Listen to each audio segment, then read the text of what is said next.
Did you say three and now? In Did you just three, skip now. it? Wow, Now. what a move. Thank you. Hello, Did you say three everybody, and and now? welcome In to Oh, the three, United Jesus. Skip now. it of. There we Oh go. shit! Oh. Twice. Okay, You've been doing okay. twice. Are we live? We're live. I can see us. We are live. Okay, cool. Thank you. Hello, everybody, and welcome to tonight's episode of Homeward here at the Nera Asylum, an actual live stream, actual play of Starfinder. I was going to say Homeward again for some reason. And so Where the person let's controlling just. OBS fucks with everybody. Oh my God, you just moved me. You just came me right under the rock. That like it was so like, are we live? Are we not live? What is going on? Either way, hey everybody. So so let's just go back into our little story here. Last we left off, our team of individuals in this ship were just having this lapse of 2 weeks where they were doing things for their own, trying to figure out part of their activities in the ship, helping here and there, being involved with some of the other officers, finding out a bit more of themselves, finding out one of them had quite the record in terms of illicit activities and was seemingly in a new path after unfortunate events where they lost their arm and more than that.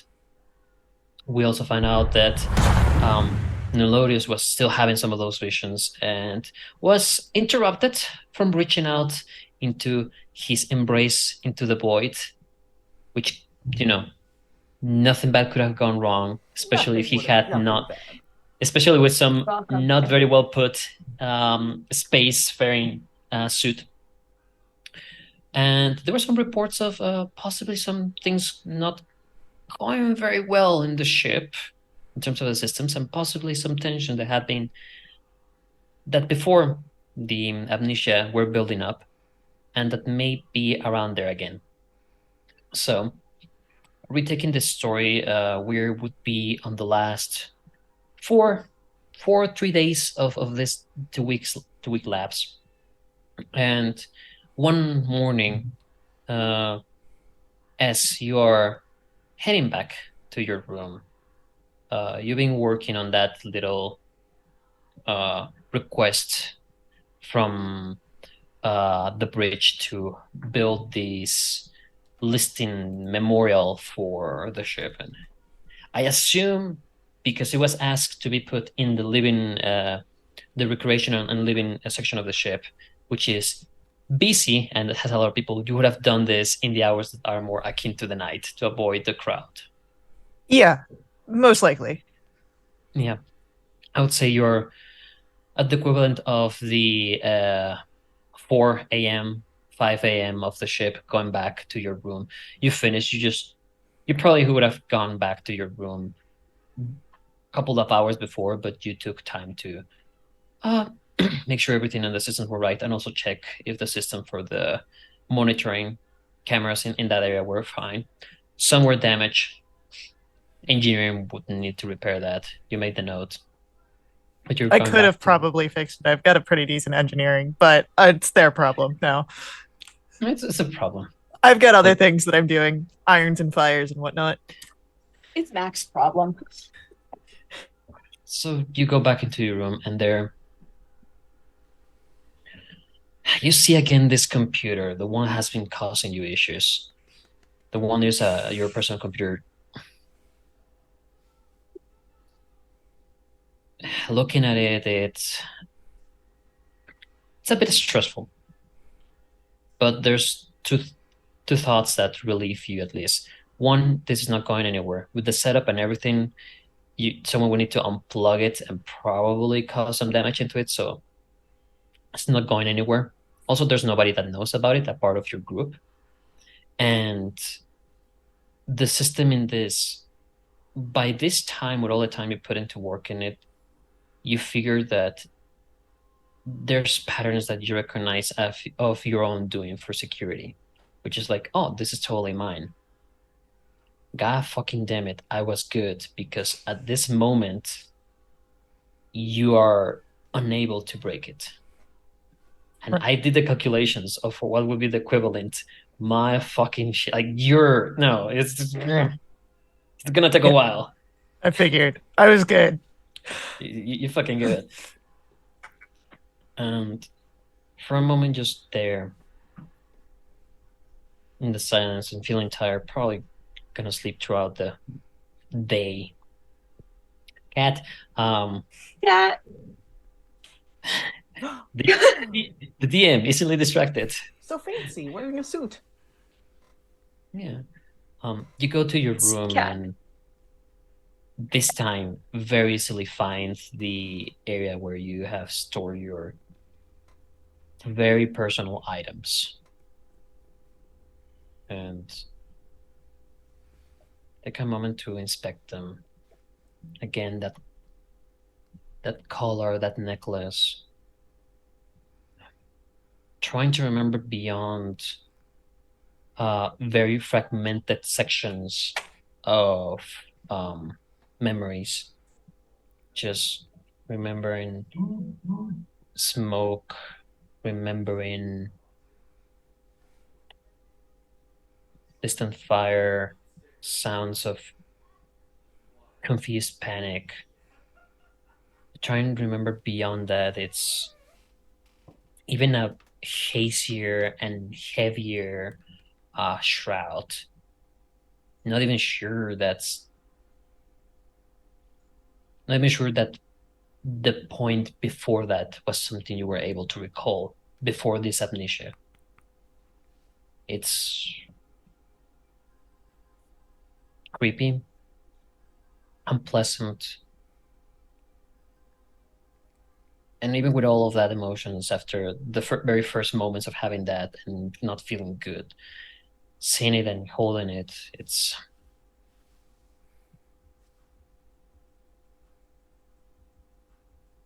fun enough. Kind of a memento mori. Moving our focus of us as players and audience into the hallways, these large hallways of the living area of the ship. Though they are not,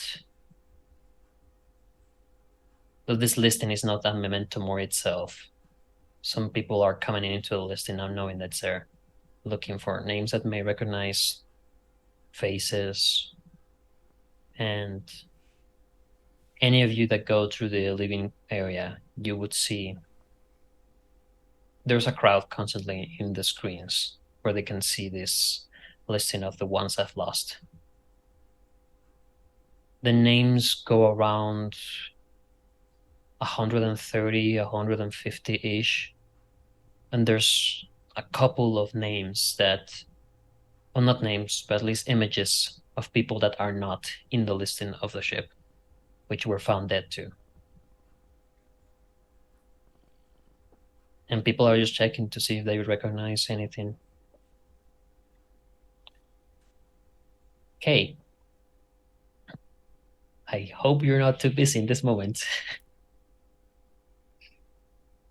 No. But among that day, well, more or less that same day, you receive a message from Megan asking for a moment to talk with you in your office.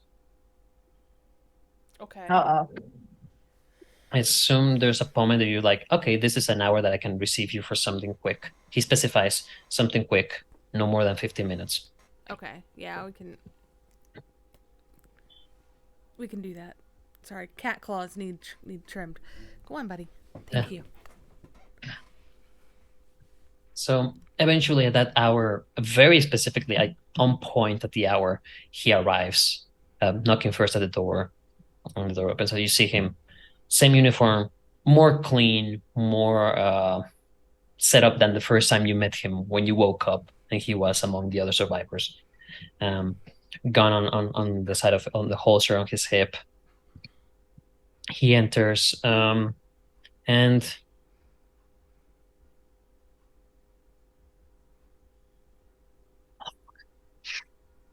Okay, I was gonna sneeze, but no.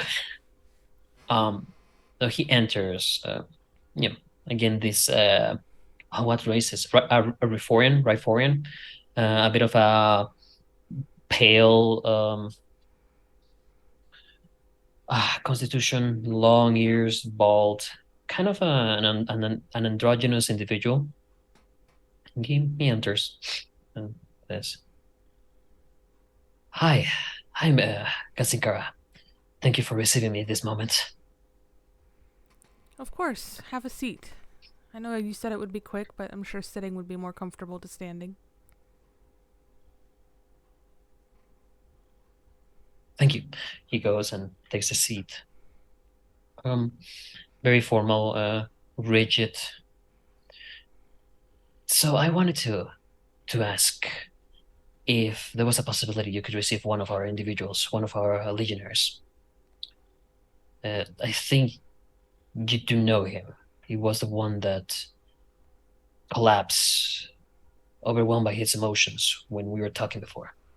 He has not fully recovered, and it seems that there's something related to the disease of that other legionnaire, the Dragon King one that we found. And I was considering that you let us know about the apparent relationship and attachment, thank you, built up between us. Between some of us legionnaires with the Dragon King legionnaires. I was wondering if you could assist us with that, or if you prefer to assign that to any of the other therapists of the ship. Kay is going to look at their schedule and find the next opening. And you have a cramped schedule. Yeah.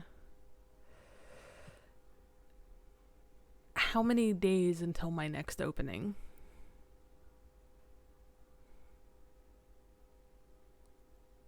Two days. Okay.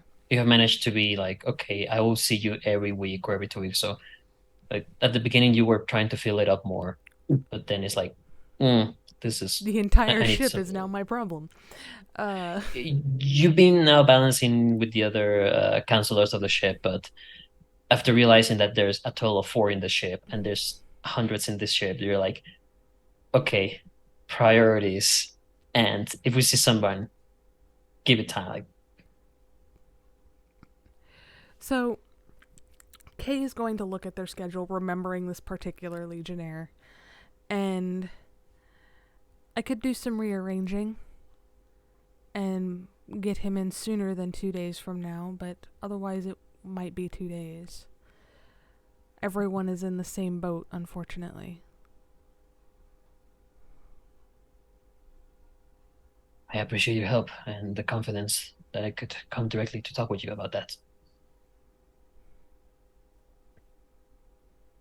Was there anything else? Yes, there's something else. Carlton let me know about a situation that he was informed by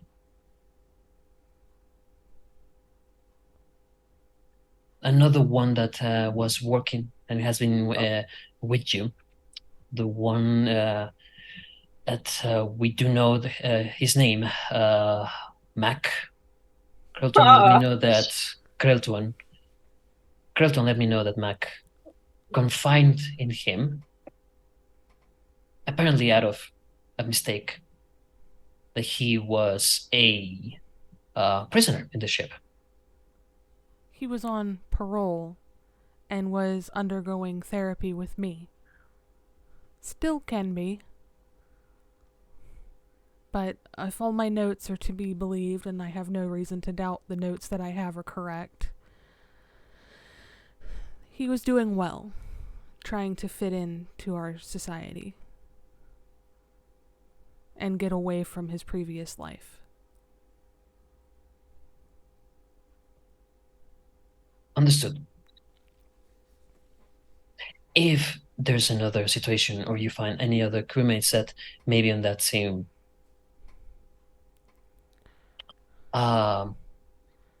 Unfortunately, the names of the listings that I had had previously have some tampering. I don't like it, but it is unfortunate. It might not be tampering, it might just be data that was lost when the entire ship had whatever happened to it. But unfortunately, those files are missing for the names of the other crew members of the pirates that had previously attacked our ship and were captured. Conveniently, it would seem. That seems information that would very well affect the security of the ship. If there's any other advancement in that, I would very, very gladly take any information so we can keep everyone in the ship safe. Whatever I can find, I will share with you. And the security of the ship. Yes. That is something that we've been wanting to talk with the rest of the bridge crew, that due to the fact that the first officer was the one assigned to command security and he was found dead, it seems to be that all matters of security will fall upon Kreltuan and me. First Kreltuan, as he's technically the first commanding officer of this of our group, but still, we will take that decision. I hope you are not hasty with your decisions.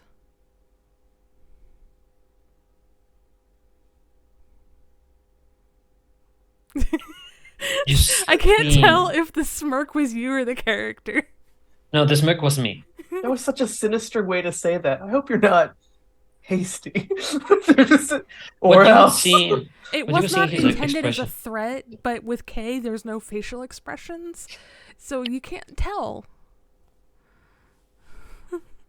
That was not intended at all to be any type of threat, I promise.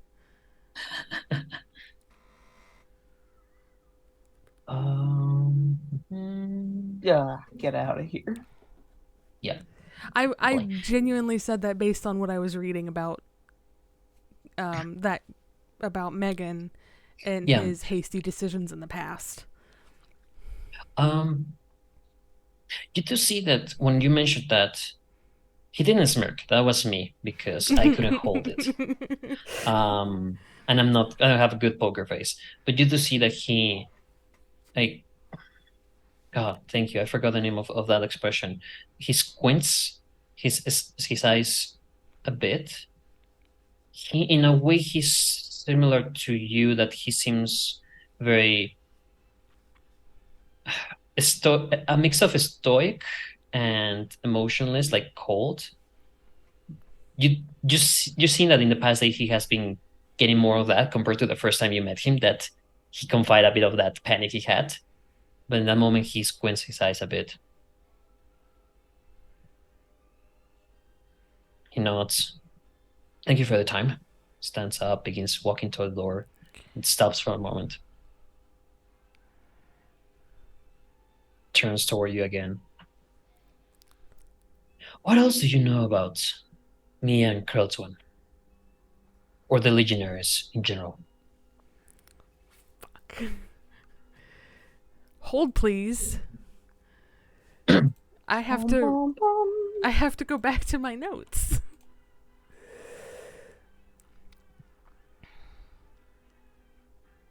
You know what? I'm just gonna wing it. It'll be fine. I'll just go based on my memory. It'll be fine. Fun. I have some notes on your interactions with Mac in particular. Some of your thought processes I did not agree with before and still don't. Beyond that, there are other members of the Legion that were assigned to Mac to observe him. And those are in my notes. And the Legion is responsible, along with security, in joint effort of protecting this ship. For you and Kreltuan specifically, There isn't much more than what I've already explained.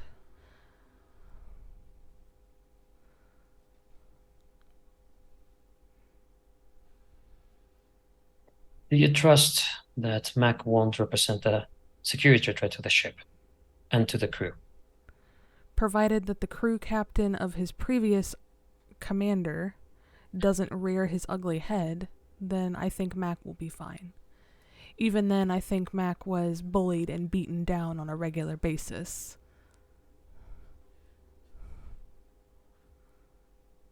Do you think if that captain would appear again, Mac would represent a danger to the ship? No. I think Mac would flee.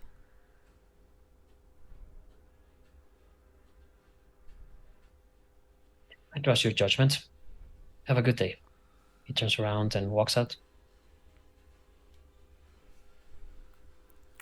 Yeah. I don't say anything else. I love how Sky is down there, like, flipping their shit. I've had on, to stay muted this whole time because I've just said horrible, nasty, bad words as this has happened. I feel like every time Megan comes onto screen, I just put more angry faces in my notes. If Well, I had he's- unmuted myself, we would have had to have changed the age rating.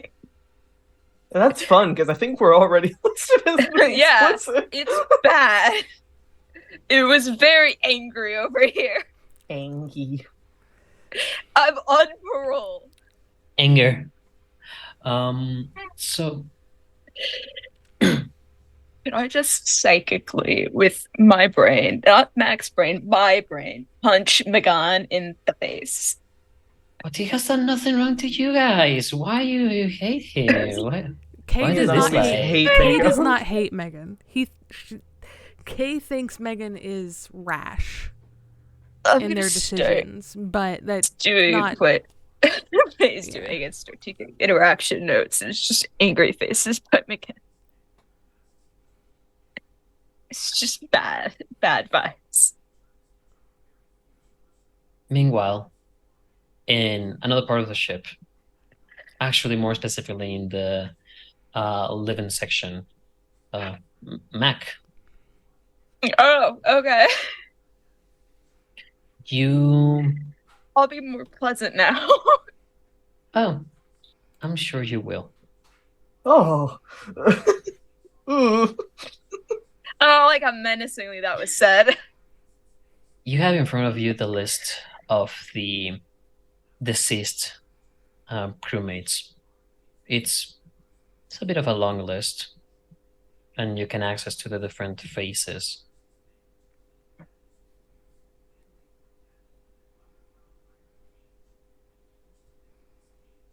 Perhaps there could be answers there. Though it would take a while going one by one, not remembering names, and more or less a haphazard memory of the face of a unpleasant individual in the past. Mm-hmm. But it's in front of you. Do I have... I say that there's enough screens around that it's not like localized in only one kiosk. I think S would be smart enough to not put everything in just one screen for everybody to cramp up. Everybody would be like, Oh, this is going to yeah. happen. Even I'm gonna then, scream." I'm No, I've created like I've asked. Yeah. What I did was I asked for these kiosks to be taken off, and then I reformed the network to just include those circuit of kiosks within the area devoted solely for this purpose. So there's multiple areas. Yeah. Even then, I'm like 6'7", and I could just send my gaze down upon the plebeians who are shorter than me. I'd probably still see the screens. I mean, if you want to start intimidating people around I don't while even- there's suspicion just about you, passive- sure, you Passive want to. intimidation. It's like, I'm sorry, I'm tall. as a short person, I do understand the intimidation factor that a tall person can bring. As Just like, on the with a other taller note, sibling, yes. on another note, though, just because Mac is tall for an android doesn't necessarily mean that they're the tallest people Nope. in the ship. Like, I imagine Because we know that what's his face? The captain, whose name is escaping me. Kreltwan. Reltwan's Yeah, taller than I you. mean- Pluquar is taller than you. Yeah, there's Of course, also taller than everybody. there's also the Vesk, the like lizard people going around. There's many that are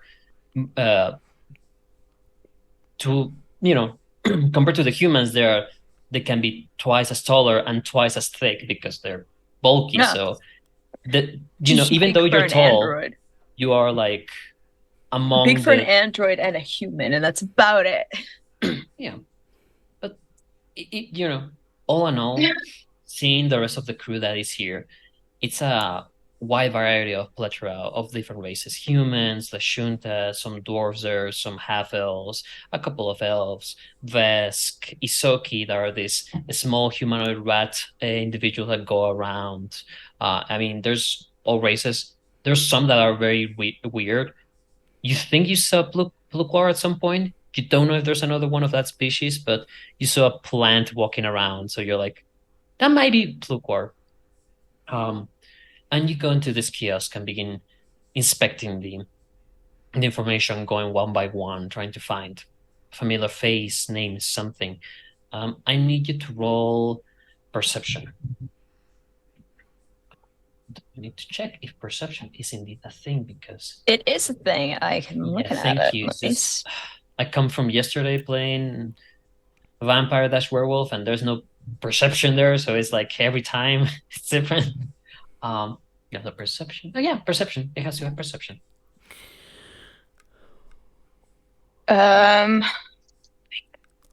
21. Okay.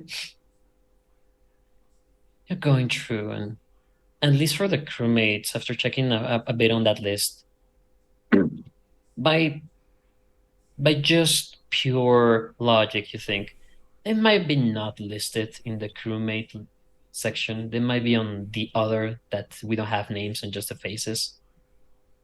You've been checking them.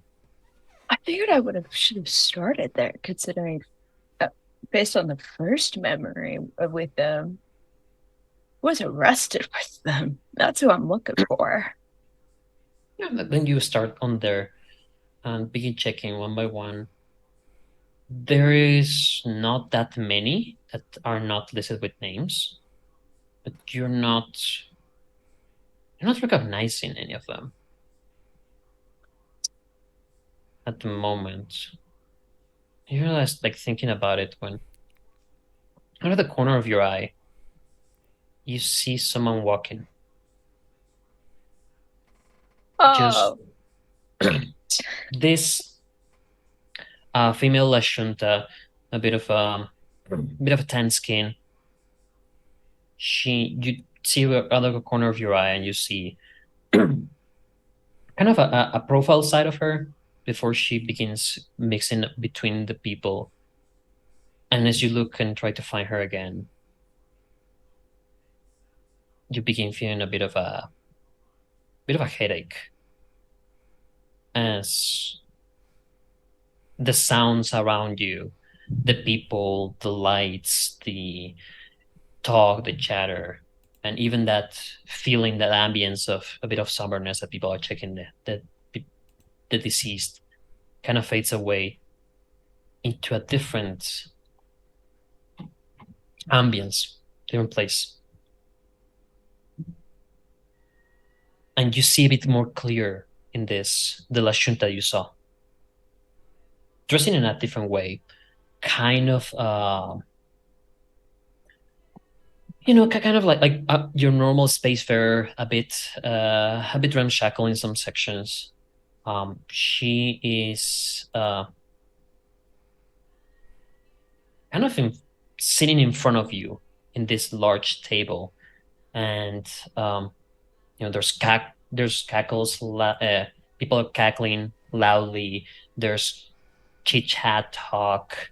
And there's other people in the table.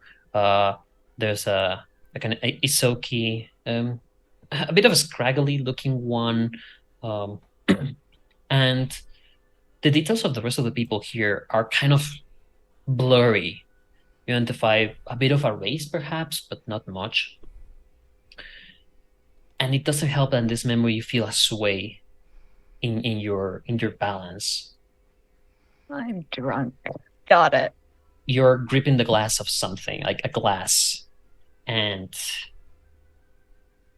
all in all, there's a feeling of happiness in this. There's a pause as one of the individuals in this gathering stands up.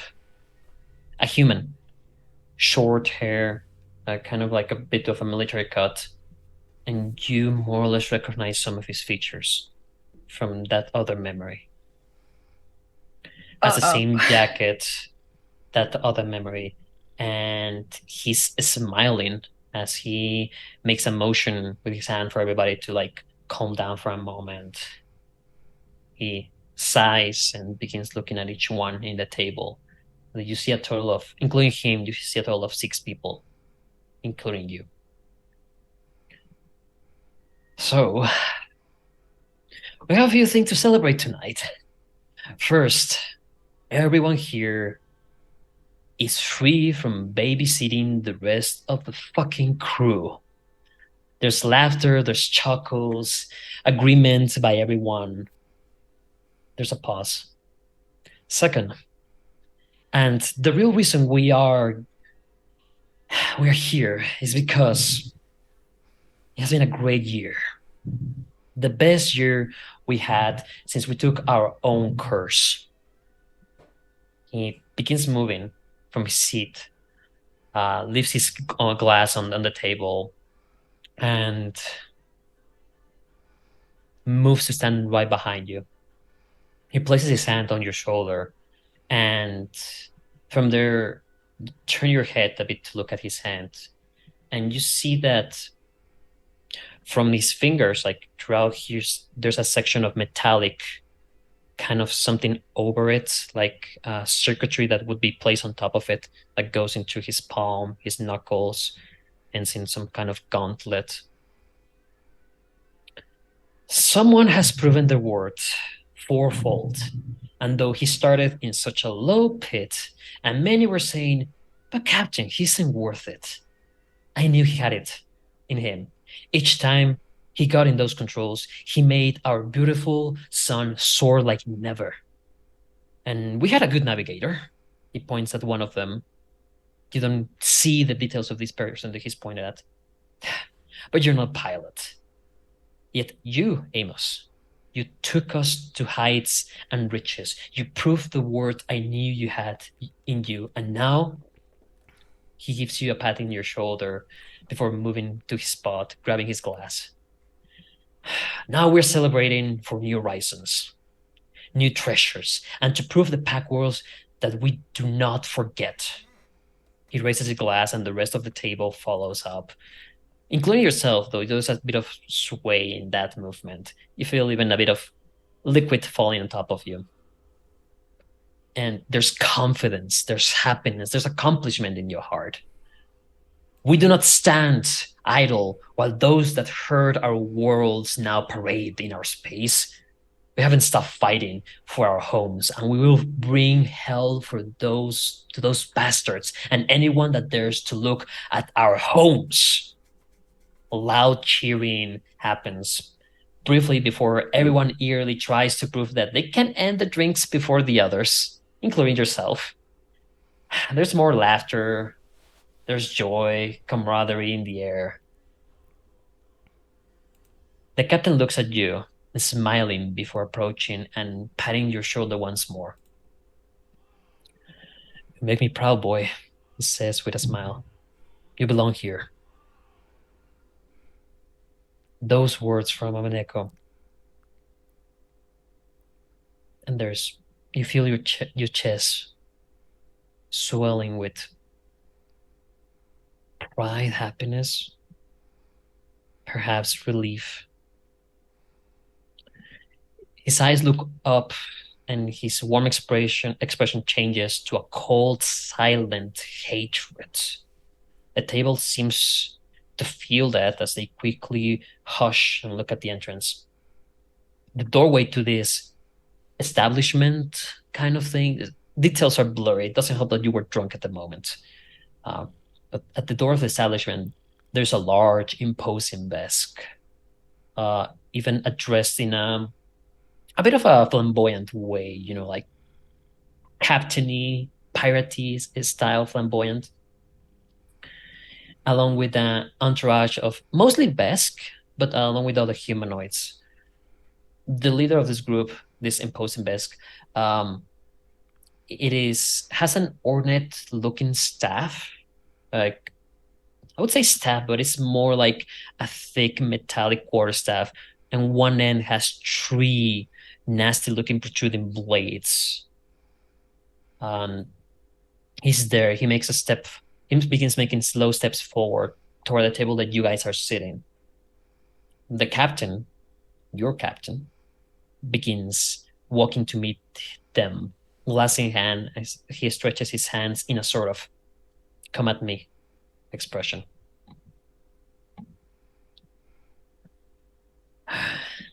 Look at you, a big, ugly bastard that thinks they can be someone in our system, speaks the captain loudly. You know what is about to come. You know that he isn't loud just for no reason. And you know that your fellow companions are already getting ready as discreetly as they can. As you feel in this memory, your hand moving to your belt, resting in the grip of your gun. Save your words. I hear enough of the hatred you spit every day, and I was going to ignore it. Your crew, your stupidity, your shit. But then you start coming for my lates and my crew. I will not tolerate this. So I'll give you one warning, human. The Besk speaks. Get your people in your ships, out of here, and don't come back. You can't see his face, but his soft chuckling, one that you remember hearing on that other memory, makes your spine shiver. And you're ready to fight. For him and for this ship. Roll initiative. Oh.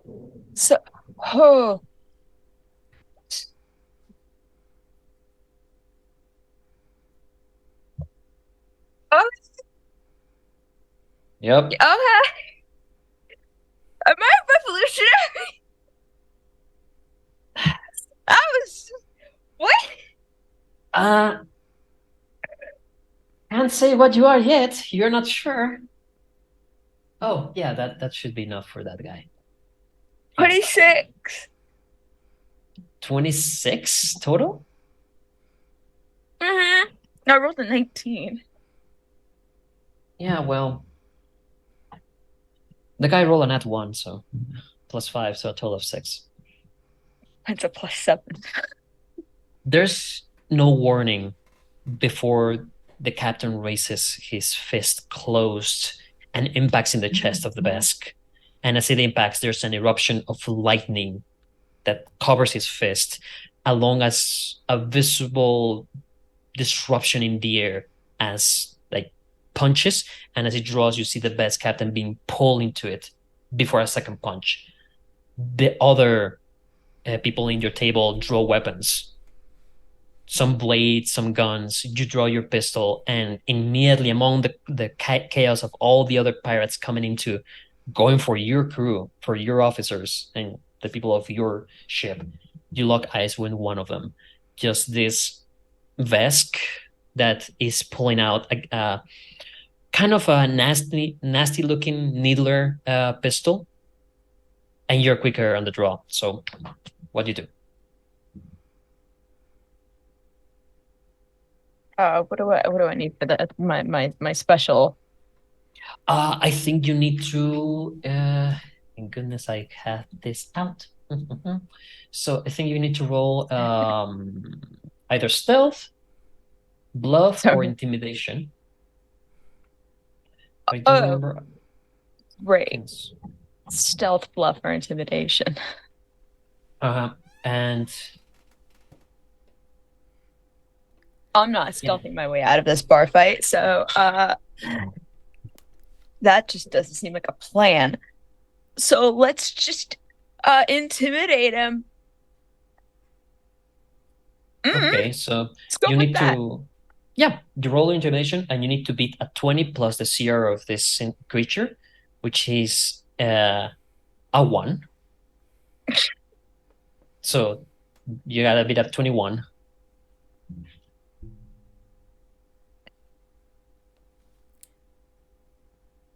Oh, where'd it go? Where'd it go? Where'd it go? Oh, I just. You got it? How much was it? I rolled a 14. Nice. 14%. Okay. It's 22. Yeah, I'll say. By I'll what? say. Yeah. This is not something too complicated to beat. So you draw your weapon and immediately take do your shot. And let me see, because you do apply something to him, a part of your. So roll your attack first to see if you land the hit on him. So at the attack with the semi-automatic pistol. Semi-automatic pistol, yeah.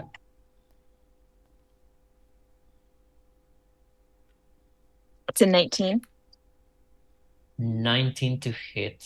Okay, so you will hit, and you will do the damage of the pistol, and because you are level 4, you will do 1d8 extra damage. I gotta find a D8 in this bag of doom. There we go. I found one. Well, it's a total of 6. Total damage was only 6. Well, the semi-automatic pistol does 1d6. I rolled a 4, and I rolled a 2 on the D8. Okay. I did great, guys.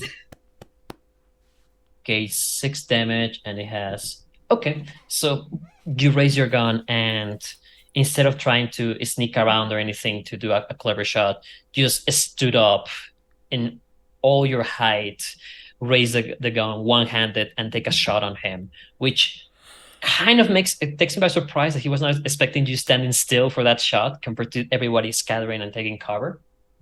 Would be.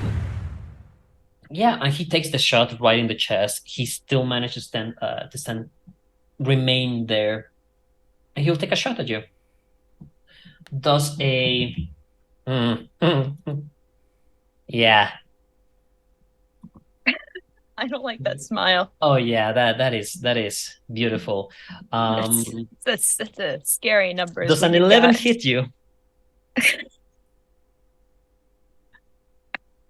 I don't think it I hits you, believe right? an 11 is lower than any number I were to give you, so no. An 11 does not hit. Yeah, no, he fails after getting that shot right in the shoulder, almost directly in his chest. His aim is off balance as he keeps running to take a cover under a table quickly. And yeah, he uses his action, his movement action, and he's not doing anything else at the moment. You do know where he's right now. If you want to go after him for some sword stabbing action, or keep shooting him. I would love to just stab this man. Okay, you reach out for your sword, draw it out, and let me see. Do you need to do the trick shot every attack? I do not know. Hey, you're better at this. Do I need to do the trick shot every time? I'm trying to figure out. Does your blade has the operative property? It's It's just a sword, right? just a dueling sword. Dueling sword.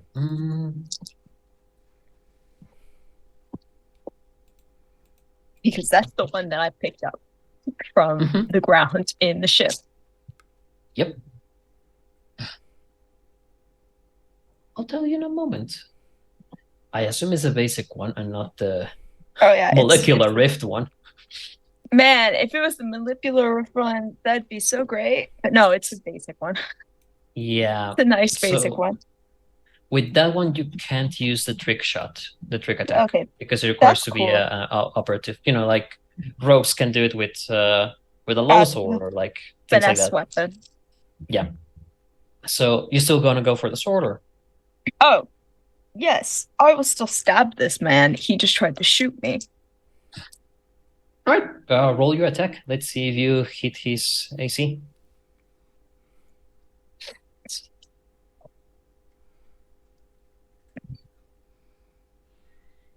I don't know. No. No is that answer. It's 9. How much? A 9.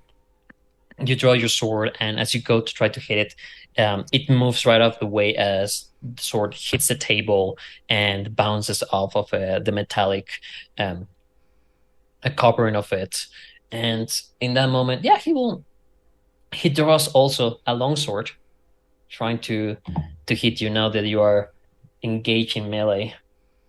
That's a D10. That's not the thing you roll for attack.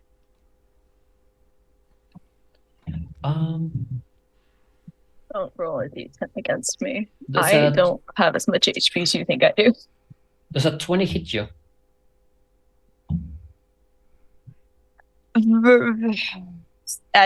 Then that's my what armor class? It would be your kinetic armor class, your KAC. Yeah, 20 hits. You will take a total of 6 slashing damage. Remember, it hits first your stamina points and then the hit points. So you have a bit of a buffer. Okay.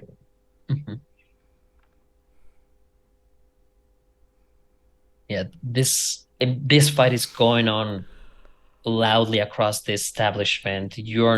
Right now you have lost a bit of sight of what was happening with your captain and the best captain, but you're hearing behind you more shots going in, some magic happening, and even on the corner of your eye, one guy that was pointing at you see how some of this he's blasted with a ray of acid. Like it's chaos. Right now it's just chaos in the establishment. The poor barman was kind of having a decent night and now is hiding. Yeah, we're just messing up this guy's entire livelihood. And you have this Vesk in front of you, sword drawn, trying to actually didn't try. It actually hit you with a sword. What do you want to do? Mad about it. Sure. I'm gonna assume that because I'm within melee range, I'm gonna take some sort of penalty for using my gun again. So I'm gonna stab him. And I'm going to remember how math works. So math is important. Ray is judging me. I can see it. It's great. 19. 19 does connect.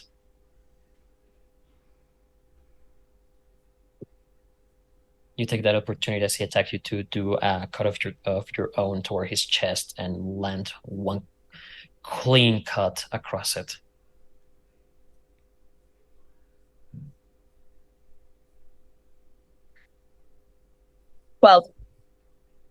12 damage?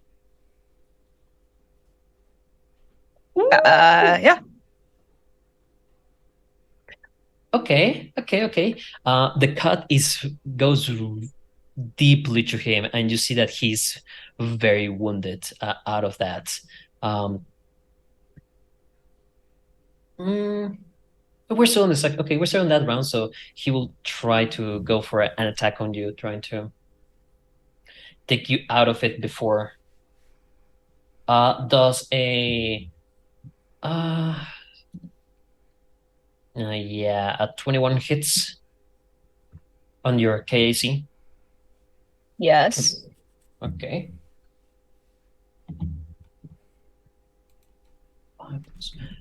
Eight slashing damage at you. As now both of you are got close range, just exchanging cuts one to another, not even attempting to block it, as the rage and more his desperation to try to take you out before you take him out begin to play into the situation. But you see him quite weak at this point, bleeding out from the shot, bleeding out from that deep cut.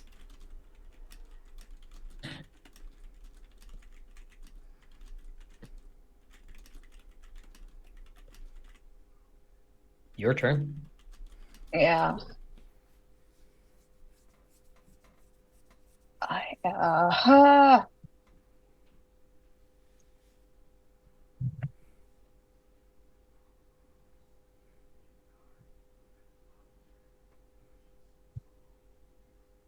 20. Had to remember how to. Simple math is my bane. I feel that it does hit. Its KAC is 13, so.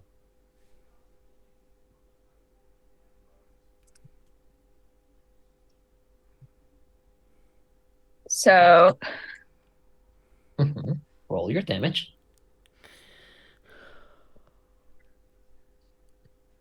Looks like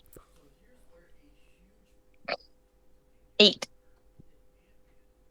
How you want to do this?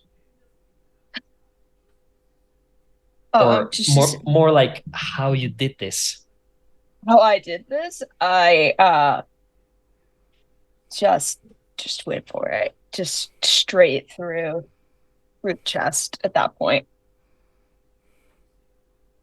The blade plunges right into the chest of this large Vesk, and though physically a bit more imposing than you, at least in looks, the blade cuts and pierces right through as you bring them closer.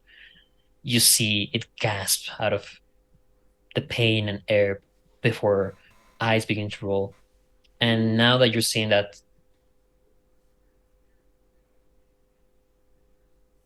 you don't think you had taken a life before that memory.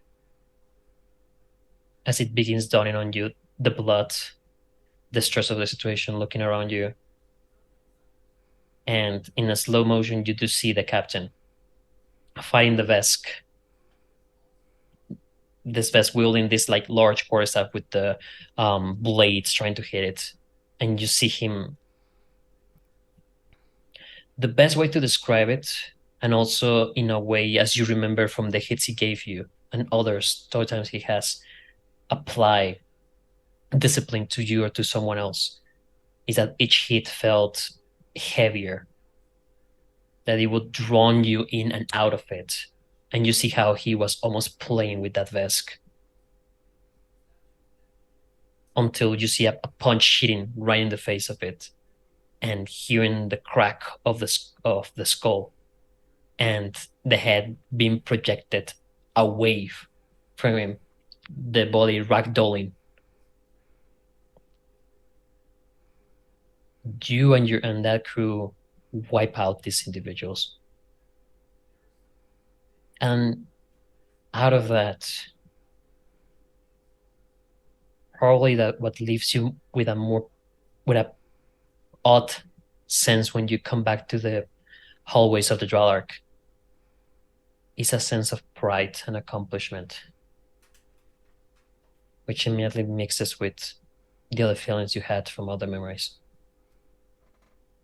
And you look around to catch this Lashunta you saw. That same Lashunta you saw in that memory, and it's gone.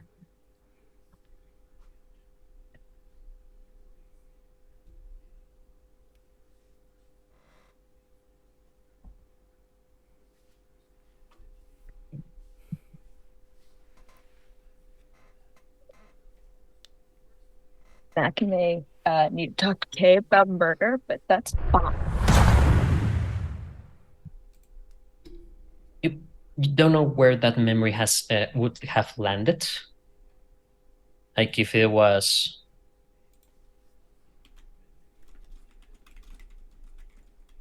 how far before you did the thing to the Drallard, which is still a memory that is not there yet. But I know it exists, and I know it's a thing that I did. It was something you assumed before, but now in a way you have confirmed. And among all of that, you have somewhat that memory of blurry but present of that Lashunta, that female Lashunta, and the Isaki. It's scraggly, but at least two faces you would recognize a bit better. Your heart is pumping also. You feel the adrenaline going through your body. Even if none of that was quote unquote real, you still feel that sensation of danger.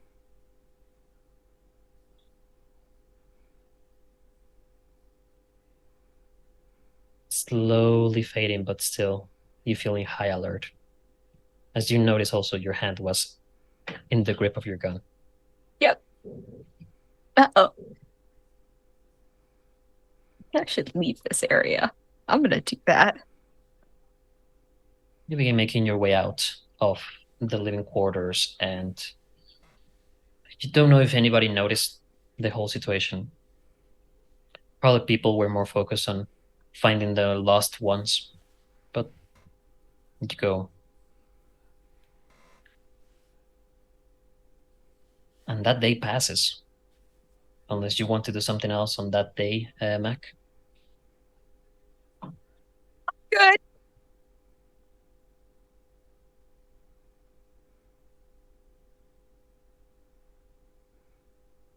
So, three more, 3 more days before this 2-week lapse passes. There's an appointment to be taken by Kasinkar with a legionary, but there might be other things happening among these days that I think would be good to address. I think actually it would be good to address after the appointment, because there's a pending spacewalk to be had. Okay. I had to unmute.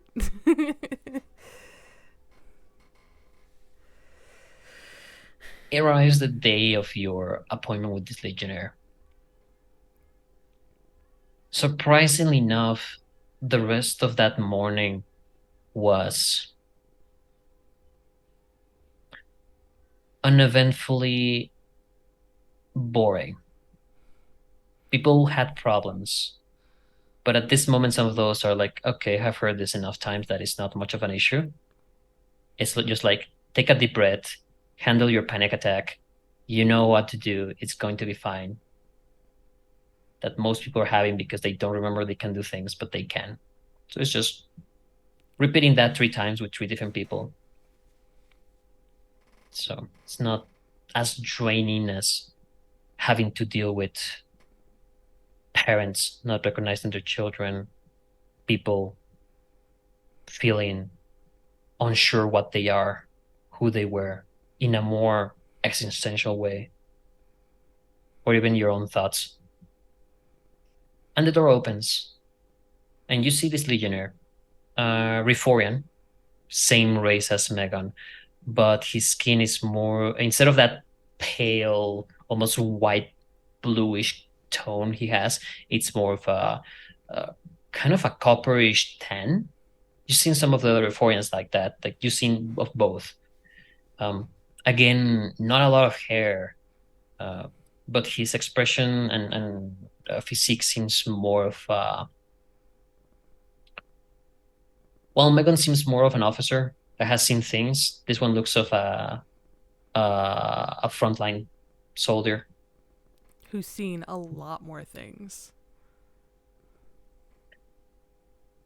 Don't know if he has seen more things or not, but that there's something weighing on him, Right. and it's something you have seen in people around, especially in the past days that the list now is out. Okay. He knocks on the door and the door opens and he like looks unsure how to proceed on this. May I come in? Of course. Thank you. Walks in. Would you like He doesn't anything wait. to drink? Oh, no, I guess not. Do people ask for drinks on this? Tea, water, various things, but I don't give alcoholic beverages simply because that muddles what we're trying to do here. Ray. What therapist's office have you been to that's like, yes, here's a shot of tequila, let's talk? Listen, we don't need to get into it. If I'm muted, it means you can't see me either. The best kind of therapist, obviously. Just for the record, I was divided. Is this guy depressed enough to make that joke or not? And then you did the thing like, no, I need to address it. I need to let it out somewhere.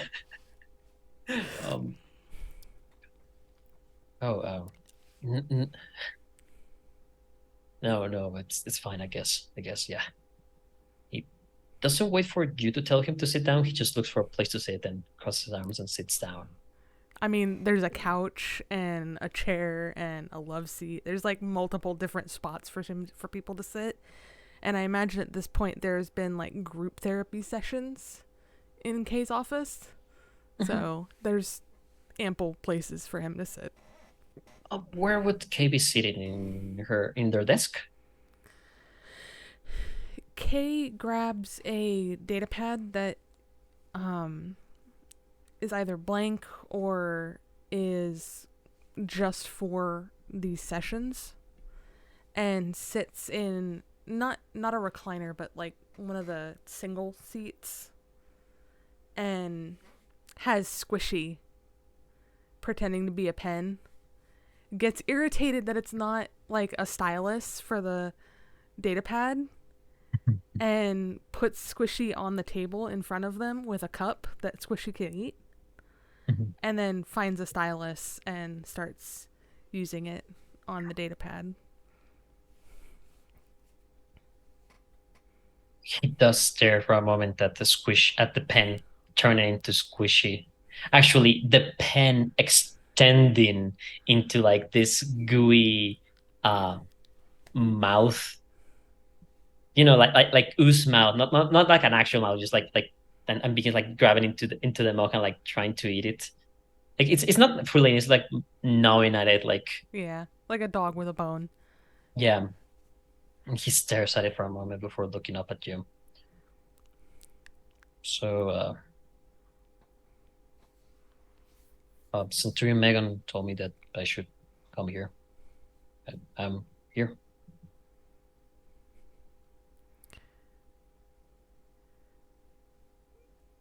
Kay's just gonna kind of stare for a minute. And what weighs most heavily on you?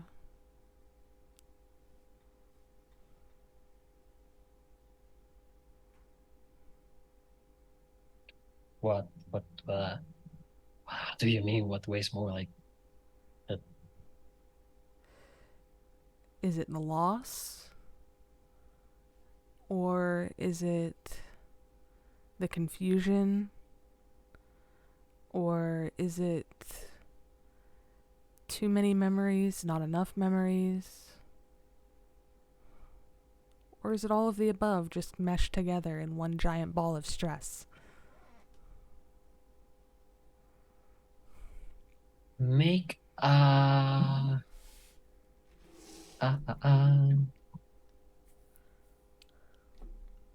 diplomacy?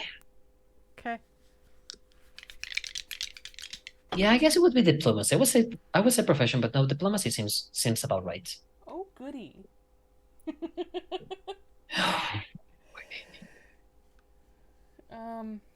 I have to math. I am also bad at math. Because 19 plus 19 plus 3. Somebody else help me out.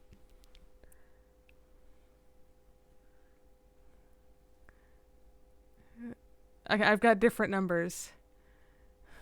Can you unmute just to tell the number? Because I like 19 plus 3 plus 3. No, 19 plus 19 plus 3. Oh God, never mind. I missed the second 19. So 9 and 9 is 18. Plus 20 is 38. Pulling out the calculator. Hang on. Plus 3 is 19 41. plus. it's Yeah, 41. 41. Yes. Goodbye. Shall we continue?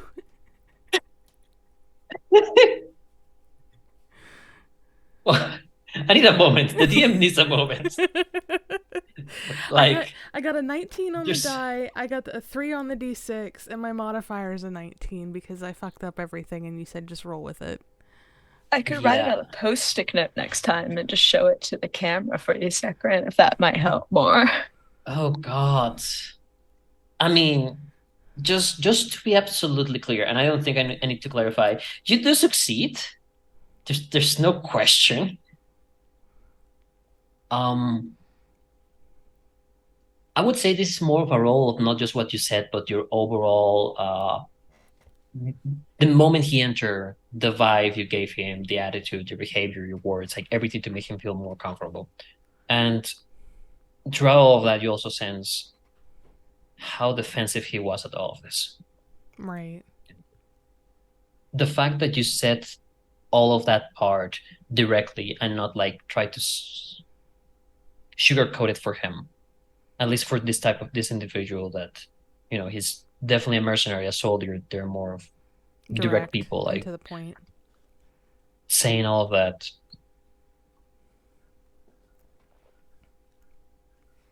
There's his pause and his silence is not of the defensive type of I don't want to talk.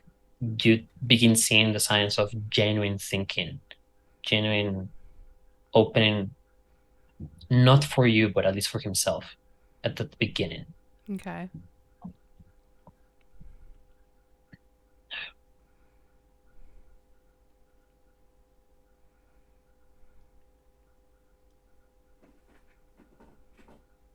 Minutes ago, before I saw that body, that person didn't exist. I saw her, and her name just came into my mind. A feeling.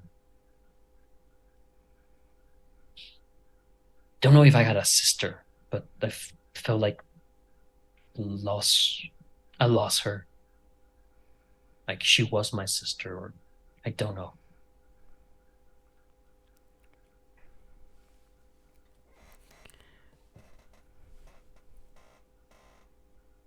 I was like, don't fucking know. What am I fucking doing here? Like, Megan told me, hey, come over here for help. What help? What? You need to I'm process sorry. Process what? the pain.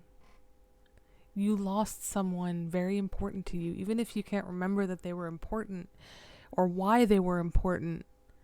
You know that they were important. And they're not here anymore. And that causes a pain at a level that very few people, well, normally very few people would be able to understand.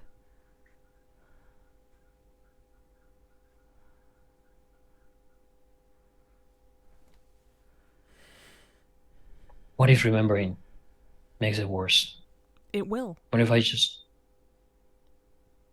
What do I do? What the fuck do I do with that? You let it out. You don't bottle it up because you can't hold it. There's no one that can hold that.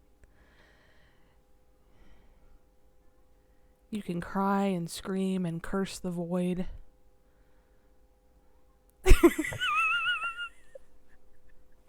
I got distracted, I'm sorry. I was looking at that same direction too.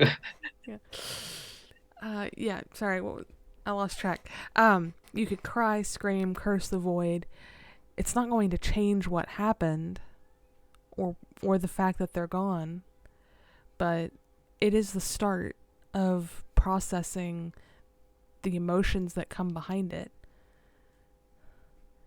Even if you repress the memories, the thoughts, the feelings will come through whether you like it or not. One way or another. That is the way most creatures are built.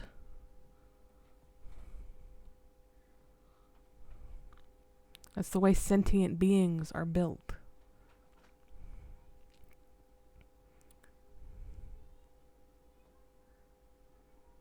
You don't know what to do with it. Nobody does. You work through it until it doesn't hurt as bad.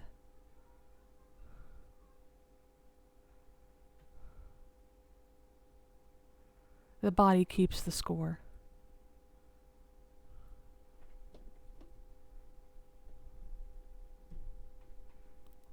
I love how Ray just put up a piece of paper. It's beautiful.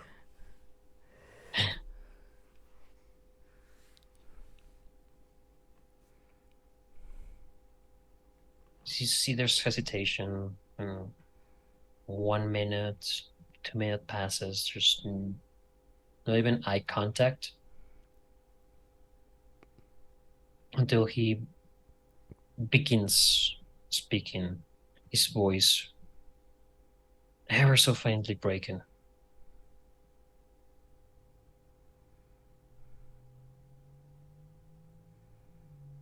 Nadira, that was her name. Still don't know how we met. I guess Legion. It seems that all of us met there. Or probably before, I don't know.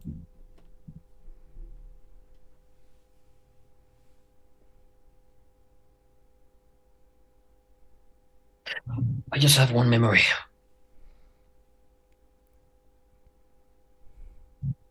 She's saying that she was going to be covering for me if something bad happened.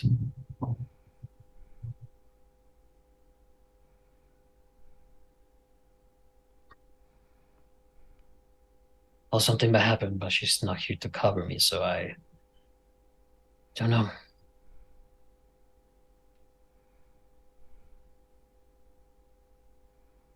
I guess writing more about her could work. I don't know.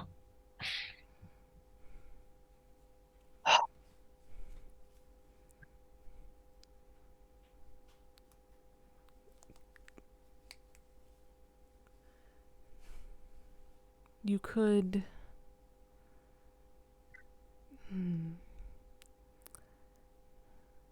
You could try to remember more. I'm certain that you probably have things that would remind you of them. You could simply honor what's there. They tried to keep you safe. You could try to keep others safe.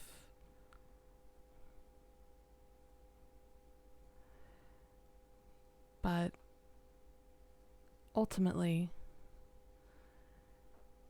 you don't have to talk in sessions with me. You could simply think and let your mind write out whatever emotions may come and let your body feel them. And eventually, the synapses in your mind will start making the proper connections to let you heal.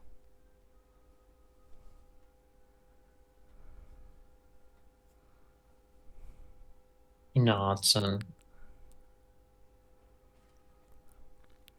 But I do think you should continue to come here. Even if nothing else, it is a break from everything else.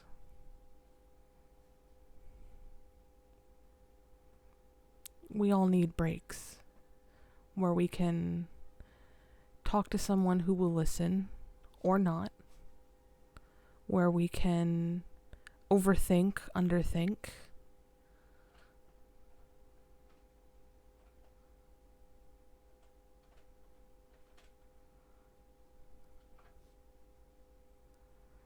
He But nods again, and doing so by yourself is not constructive. Because if you want to talk to somebody, you can't. And you get lost in your own thoughts sometimes.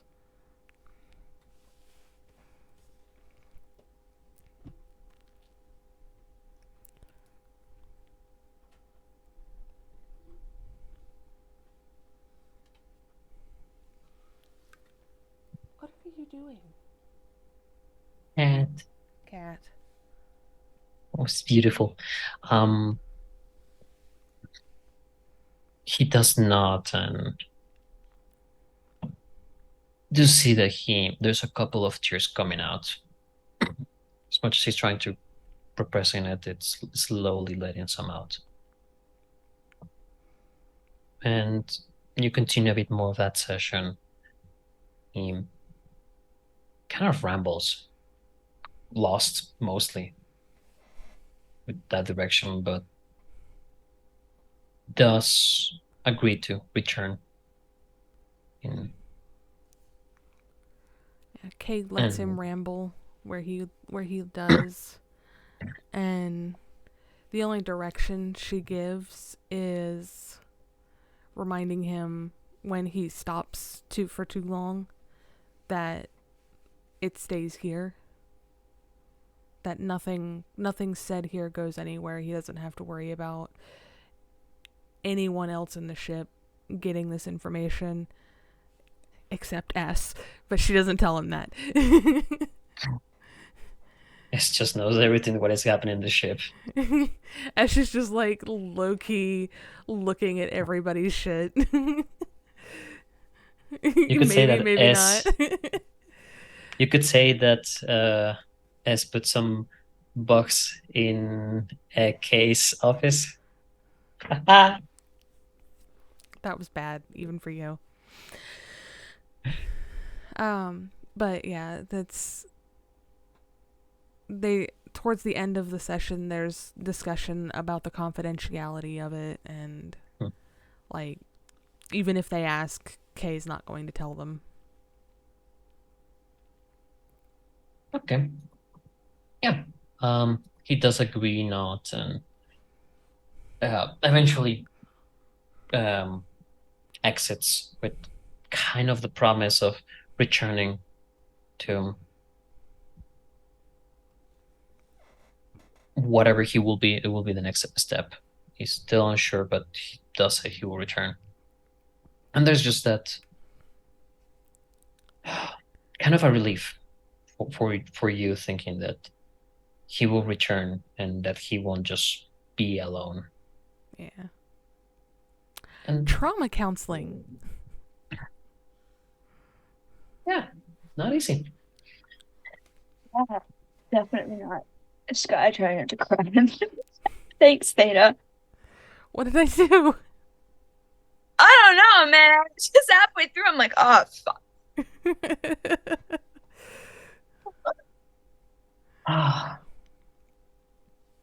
The day passes, and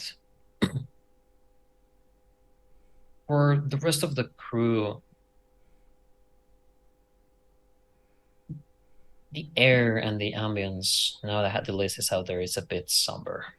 It's a bit more quieter. There's still people going left and right, repairing things there and here and there, remembering. There's silence near those kiosks, a respectful one.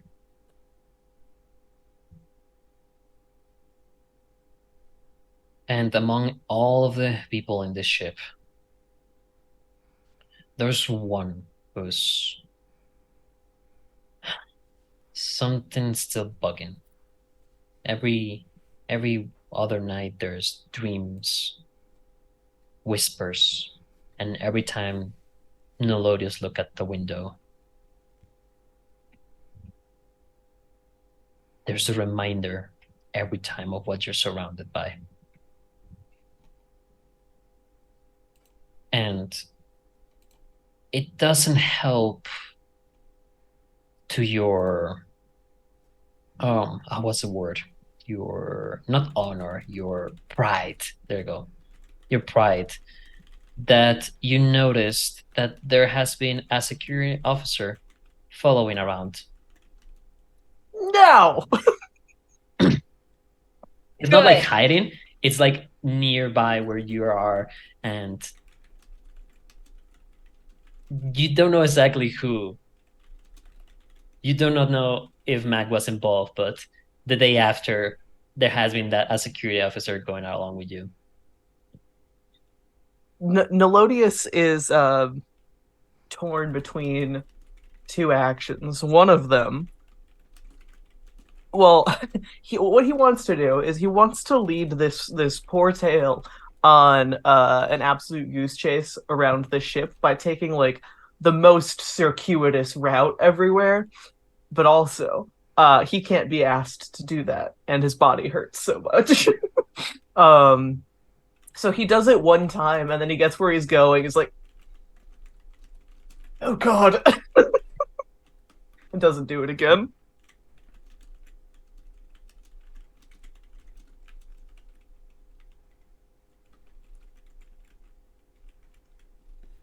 Yeah, you managed to at least that time get the poor security officer lost. Until you do see a security officer around and there's communication, and eventually the one has been assigned to you arrives to the science division where you were working. Mm-hmm. And from there he goes again to follow you. But at least that day and the rest of the days, there is a very visible irritation of having eye contact with you. Mm-hmm.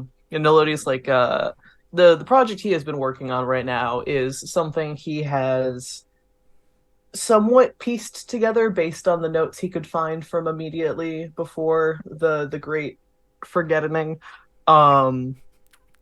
where it's a continuing project of his trying to increase the yield of food crops grown on the ship in the greenhouse area, in particular ones that are not particularly high yield by their very nature. Like if you're trying to go for a high yield garden, you've got things like squashes, beans, things like that tend to be very high yield versus broccoli or asparagus, which are fairly low yield. And he is working on trying to make a system and figuring out the exact parameters that increase yield while decreasing space. And this is something that he has surmised has been a long-term project of his. I like to think that day he loses his tail, he like gets to the greenhouse very self-satisfied, seeing that he's not being followed, sits down at his microscope, and he's looking at his thin, I don't know if they're called thin sections in botany. I don't think so. That's a geology term. But he's looking at his slides, and then at one point like glances up and just sees the security guard immediately outside the greenhouse, like looking through a window, just scowling at him. And Noel rolls his eyes and looks back down at what he's doing. But yeah,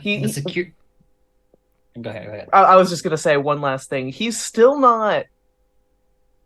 He's in a better headspace than he had been like immediately post seizure. But he's still not totally up to his regular levels of self-maintenance. Like his beard is not as nicely braided as it usually is. His hair is a little dull, possibly not washed. But he's at least dressing now. Yeah. couple of times during this,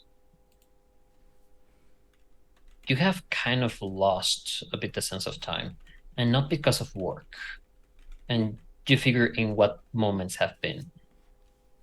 In the greenhouse, there's a possibility of opening certain plating protections. So for certain plants to actually receive sunlight, or at least solar light. Mm-hmm. And the view, it's fascinating seeing all the plants. Some of the plants are taller, that probably are more for scientific study and not for consumption of the ship. Some of those are kind of very colorful.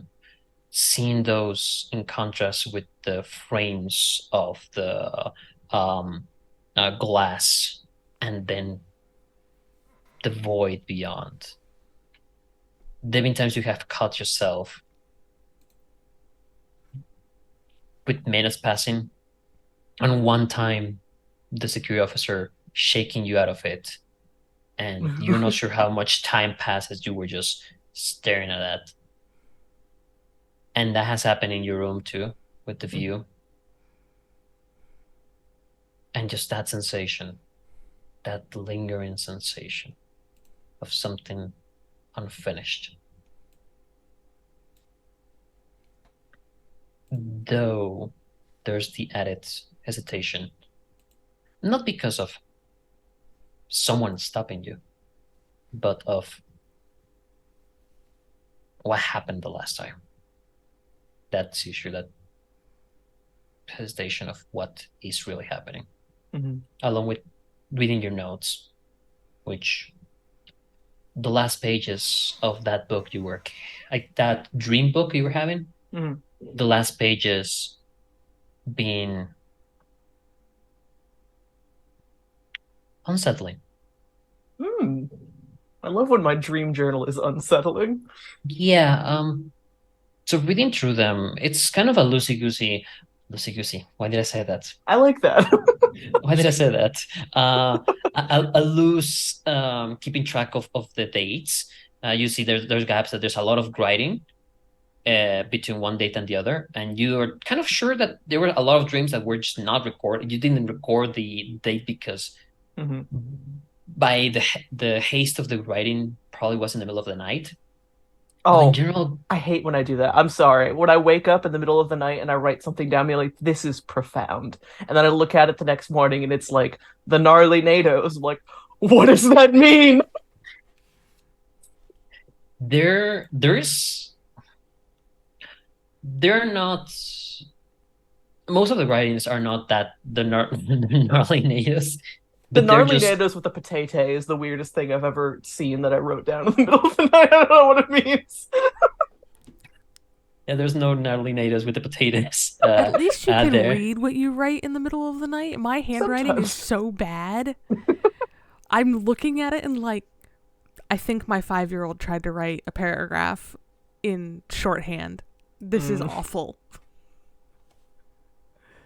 What is more present is just ramblings of what would be descriptions of the stars, the sensation that it brings, the every now and then, it's kind of the weird thing where you see long writings of philosophical ideas about the place of your place and the place of things in the universe. Mm-hmm.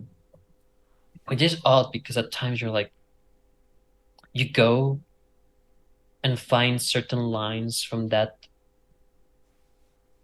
in the book that was in the first book that you found in your desk, Mm-hmm. the one of that critical acclaim author, and you're like, did I just, like, in the middle of the night just rewrote what this book said?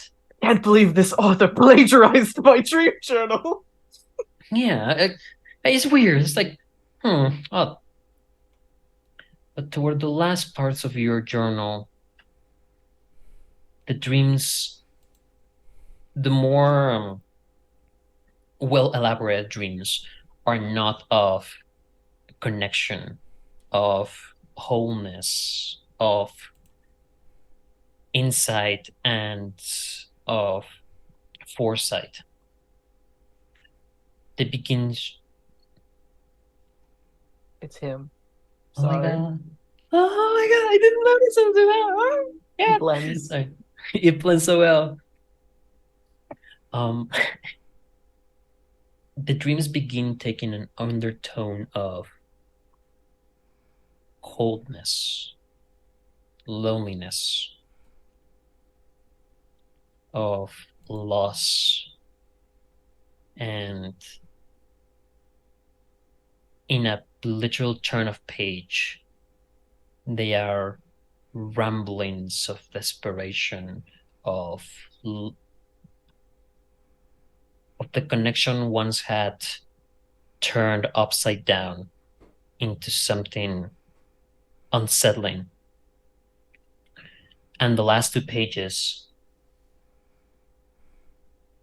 there's no writing itself, but just a scribbling in circles, in circles, in circles, in circles, making a void out of the page. Mm-hmm. And then there's pages that are blank until you just reach one single line.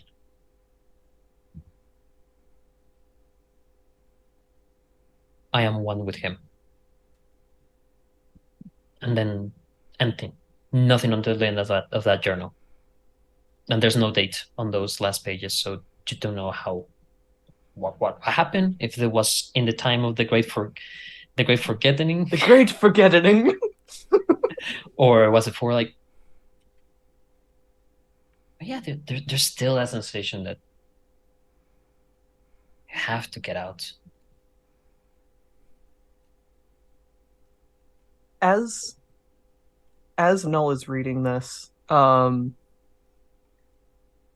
he started sitting in his armchair with his feet kicked up, reading it, and then just was growing increasingly agitated, got up and stood, looked out the window while he was reading, started pacing back and forth, and he's almost paced a divot in his rug by the time he reaches the end of this. And ever since he woke up dead, he has had a very muted sense of sensation. He doesn't feel things tactily the same way. Colors are muted, scents and flavors are muted. Just like everything's been washed out a little bit. He doesn't feel as uncomfortable as he could. He doesn't feel quite to the extent he has before. But I want to think that by the end of this reading, he feels cold, just very, very cold. And this intense desire to be warm. While also these words are rattling around in his mind. He'll shake himself a bit and close the journal and tuck it inside his lab coat. Well, seems I'm not going to get out of this in the way I was hoping to. But he thinks for a second. Where's the moss ball at? Is it where I think it should be? Where do you think it should be? In my pocket. You begin looking around, already expecting it, as you get your hand in your pocket. And as you reach in and extend your hands, you feel the moss ball there in the little bottle. Delightful. He pats himself down, makes sure he has everything he thinks he needs, and walks out into the corridor. He starts heading down the corridor and then turns to look at the guard, who's, not necessarily trying to be stealthy, but also like he hasn't directly addressed the fact that he's being followed yet. Come on. I don't have all day.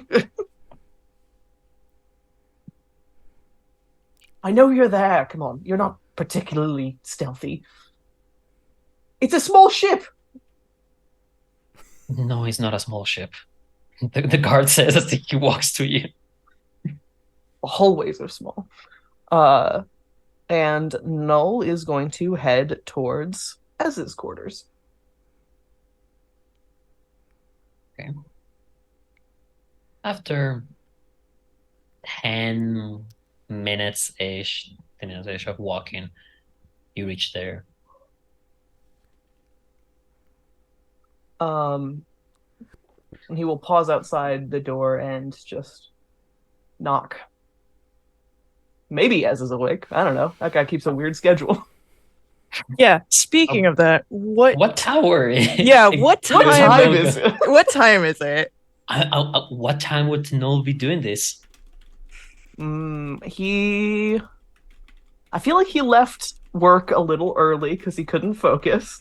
So maybe like not super late, probably like 8 evening-ish. He spent a couple hours ruminating, as one does. Got to spiral alone before you take it to the streets.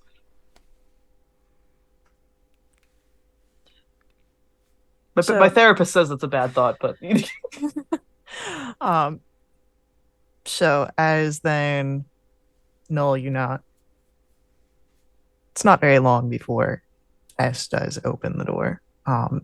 Just a sliver first, and then further, seeing that you're there. And then eyes the security officer that's not too far away. you've noticed my shadow. He's not coming in, is he? I promise to behave myself, he says to the security guard. Oh, in that case, I'll just retire for the day. If anything, just call for security. Oh my god, I could have gotten you to leave this school. You're so easy to get rid of. Why haven't I tried before? No, it's just you are along with S and Homeward. You know what? He leaves. S doesn't say anything, just watches him leave before opening the door wide enough for Null to come in. As you would know that Megan and Buckyville, were the ones that orchestrated the situation of the guard. Buckyville would have told you. Yeah. Me and Bahivel, yeah, we close like that. Gossiping about me. Gotta talk about something over coffee. Oh, no, I don't want to be your hobby. I feel like it's probably Mac been and S talk about. Stop talking about me. That's not what Noel would think. He's a bad man. It's probably been a couple days since they've seen each other. Possibly since going to Kinsenkara's office. So Ez would definitely notice that Noel looks better than he did then, but still not great. As a man who looks after his appearance a lot, his lab coat sort of ruffled. It looks like maybe he slept in it. Oh no. Just like S sleeps in his jeans. Not the sleep jeans! I forgot about the sleep jeans. God. Hey, Evie, I didn't expect to see you here. Yes, well, I didn't exactly expect to come. I've been. How are things? What have you been doing? What do your days look like? They're free now. I finished the memorial. I did see that. Have you been sleeping all right? And as he kind of brushes out some of the wrinkles without even thinking it, he picks up a hair that doesn't quite look like Null's. Sorry. No, it's fine. I'm sure I look a sight. I haven't been sleeping great, for sure. I keep having odd dreams, which is sort of why I'm here, actually. I couldn't focus on my work, and I've been looking through some old dream journals, uh, some odd things I found in there. I couldn't. He reaches out sort of tentatively to squeeze as his hands and looks up at him very, very earnestly. He says, "Did you know when botany was first established as a science, the smallest foundation of plant life was described as cells by a monk because he looked at them and thought that the internal structure of a leaf looked like the small cubicles that monks at the time lived in. Um, it's one of several things that really we name based off of what they aren't, right? They're cells. They're these empty spaces between the rest of the thing that's in plant. Sort of like space. We call it space. We call it by the thing that it isn't. It's lack of substance, right? The void is just it's nothingness. And I keep having these asinine thoughts and I can't focus. And I'm gazing through a microscope looking at this, seeing those spaces between substance filled with void. And I need to go back out there.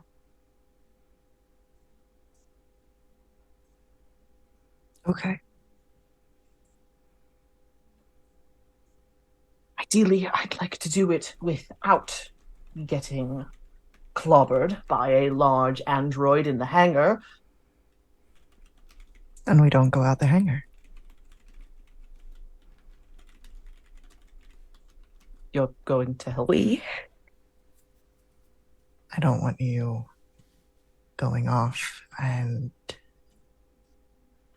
something happening again and no one's there to make sure that you're okay. It was very scary seeing you like that. I'll be honest, it didn't feel great being like that. In whatever capacity I had considered coming here before I actually came here, I sort of assumed you would try to stop me. Do you want me to stop you?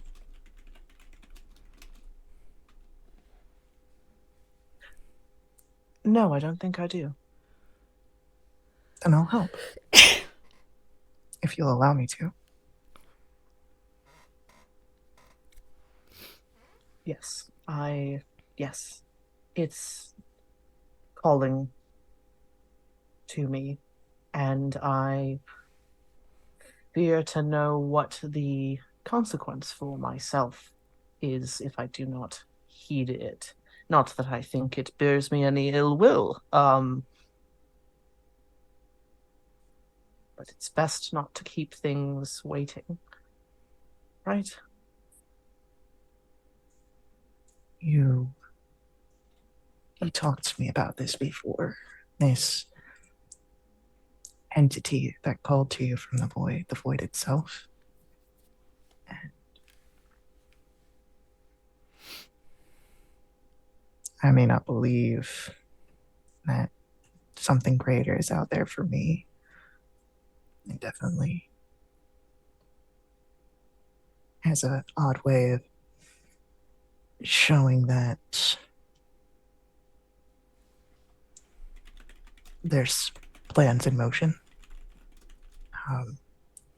But if you feel strongly about this, I'll just I want to make sure that you do this in the best possible way. I don't want you to get lost in whatever is calling out to you. I think getting lost would be the most exquisite thing that could happen in this situation. But in deference to your sensibilities and the fact that I do have unfinished lab work, I'm willing to take the precautions. Then, Game Master, Mhm. can I use my internal map, to find a non-hangar exit that would have, and I'm fine taking a longer trip to get like spacesuits and materials that we can head out of? Do roll me an engineering. Can do. All right, engineering. That is a 29.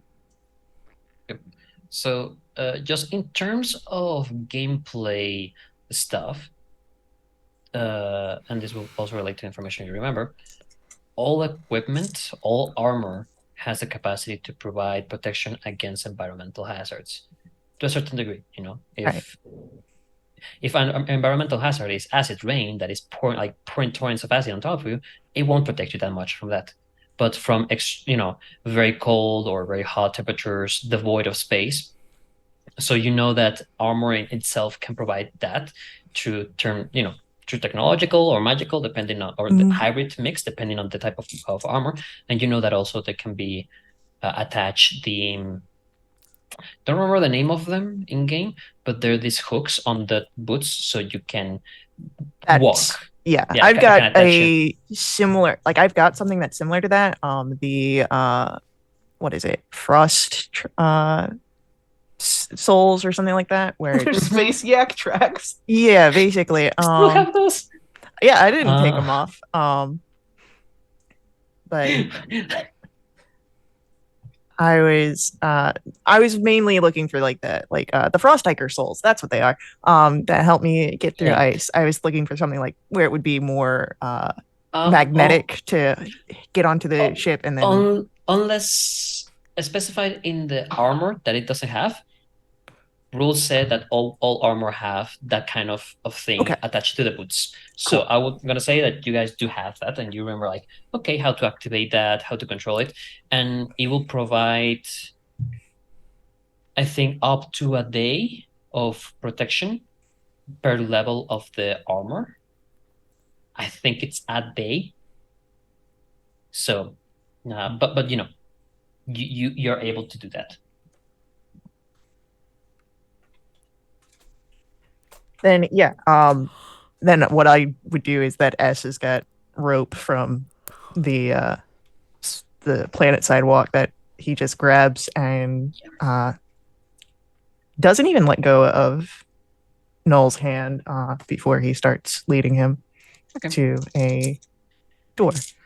Hey, quick question. Mm-hmm. Are Ez's hands warm? Yes. I know that I touched on it once with like Kay's room. Ez is almost superheated. He has warming pads like right underneath his dermal layer, so he's like almost always warm. Every time you say dermal layer, my skeleton hurts. I'm sorry, it's what it is. I know what the dermis is. It gets great, and it's hilarious because S has a dermal layer over it, and that's gonna keep calling it that, over his arms and everything. But Mac doesn't, so it's just metal. Yeah. But yeah, he's got heating pads in like the main areas, so the arms and the chest, so that way like anyone who's close to S and like snuggling up is like he's warm. Yeah, Null is being too close. He's getting a little bit too close to the point where it's almost hard to walk, but he's just like, he feels so cold. and he is just like a cat finding a warm basket of laundry. All right. Is everything okay, S? Or no, I'm S. Hello? We've been talking about S for my brain's rewired. I adjust I didn't myself see in the third anything person. wrong with that statement until something was pointed out. I mean, as okay as someone on a ship that was until recently full of zombies, who has been resurrected from the dead, forgetting the majority of my life, and potentially falling deeper into a delusion which I'm only somewhat aware of most of the time. Considering all that, yeah, I'm doing okay. I was more talking. You're like very close. I didn't know if you needed. Oh, sorry. No, it's fine. I just need something. I'd rather you don't struggle. I want to help. I'm a bit chilly, truth be told, which is odd because I haven't really felt that since, the zappening. Even when I spend long hours in the greenhouse, I don't necessarily feel hot, or when I was in the morgue looking at bodies, I didn't necessarily feel cold, but for some reason, it's as though a frosty hand has clutched itself around my body. Then here, I'll slow my gait, and S then matches and adapts to walk close next to Null, so that way the body heat kind of radiates. It's not encompassing, it's not like getting a full hug, but he's close enough that you could feel it.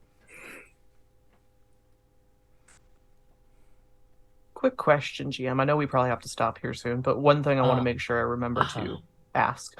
Are we being tailed, or did the guard actually leave? Roll a perception check. Oh.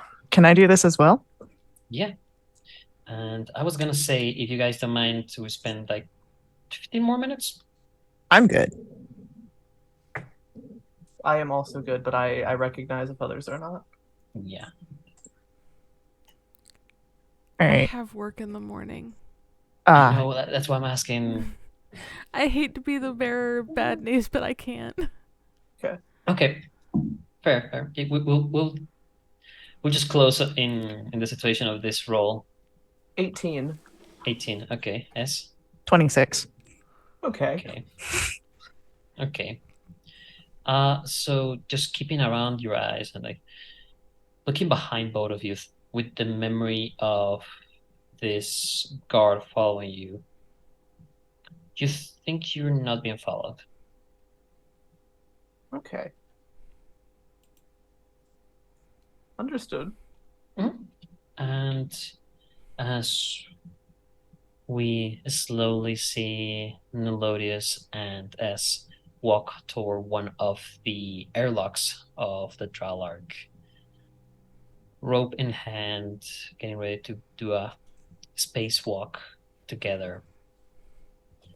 And the ship slowly getting the place, each crewmate still figuring out things, but working out slowly more together. That's where we're gonna leave tonight's episode. Good shit. My goodness. Woo. Check us out on Monday nights for NA by Night. We're back here next week. No, actually, I was looking at that. Or is next week the first Thursday of the month, so we won't be in? Next week is first Thursday. Yeah, it's the first Thursday. Okay. Yeah. So just as an announcement, just to clarify on dates, we won't be playing next Thursday, but on March 9th, we will be playing 3 consecutive Thursdays, and then we stop one. So it will be, the next dates will be March 9th, the 16th, and the 23rd. Yes. Thank you. 23rd, that's how you pronounce that. And then we'll skip a week, and then we'll turn on April 13th. Okay. Second, it's easier just to say we won't be here the first Thursday of every month, but catch us every Thursday after that. Something like that, yes. Thrice monthly. Twice monthly. That's better. Twice monthly. If you want to catch our other show, which is Any by Night, you can catch it on the next Monday, as we will be streaming the session that we recorded for that day. The special things gonna be happening that, and you can find us in social media, Facebook, Twitter, and on Twitch as the Nerd Asylum. I don't know why I'm doing this kind of accent. I was wondering. I don't either. I was letting it go. Yeah, about that, right. I don't have any more announcements. So, All right. Thanks. I'll keep this quick because I know that you guys to go. Hi, I'm Faye. I'm from Wildwitch RP. You can find out more about us by heading over to our website. That's going to be wildwitch.com. That's WILDEWITCH.com. We've got tons of more games that we do, and you can always catch me here for Homeward. But that's what I've got going on. oh my god, you always surprise me when you do the spelling of that. I can't. At one point, at one point in school, I could spell quickly because spelling bee, but now I just start spelling, and then the second letter, I'm like. A fun fact for everyone else watching: these books are real. The rest of this is not. Yeah. It's the So is the cat. the cat fakest is looking real, pile too. of real I should hope books. The cat is real. The Upside cat down moves around peas, a lot. guys. Get it Yeah. in chat. But also, I've seen sometimes you can see a bit of the shadow of the cat in the background. Directly up against the background. Yeah. Oh my god. It's great. But Yeah, anyway, guys, it's great. That background is great. And the first time I saw it, I was like, those books are real. And then you move the camera shook. I'm like, yes, those books are actually real. They're not part of the background. Oh, real. I love it.